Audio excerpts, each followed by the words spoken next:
ठिकाणी आपल्याला सर्वसामान्य आदिवासींना रस्त्यावर पण उतरून आपल्या या ठिकाणी आंदोलन करावं लागेल। असं जर केलं तरच आपण या ठिकाणी आदिवासींचं अस्तित्व टिकवून ठेवू, आदिवासींचं आरक्षण आपण टिकवून ठेवू आणि आदिवासींचं आरक्षण टिकलं तरच या ठिकाणी आपला फायदा आहे मित्रांनो, नाहीतर आपली अवस्था ही वाईट होणार आहे।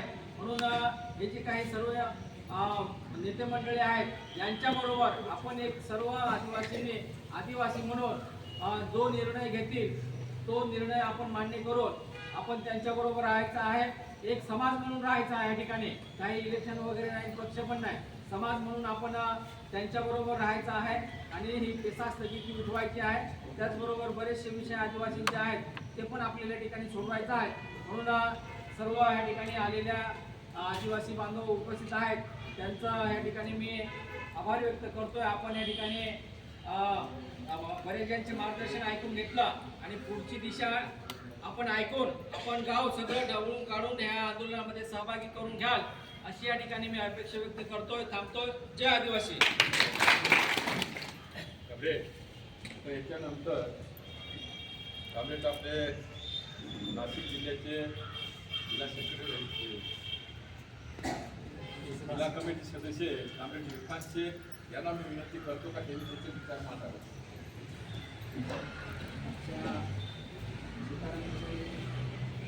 सरांच्या सभेला उपस्थित असलेले आपल्या मतदारसंघाचे खासदार वगैरे साहेब, आपले लाडके नेते गावित साहेब, त्यांचे उपोषणार्थी मित्र भास्कर शेठ गावितचे,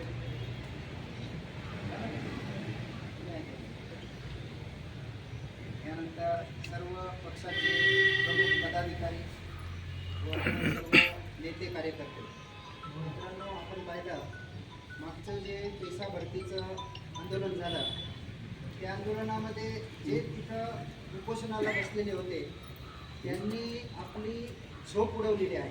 जसं जर आपण पाहिलं तर फक्त पैसा हा नोकरीपुरता नाही, पैसा हा फक्त नोकरीसाठी तो निर्माण केलेला नाही।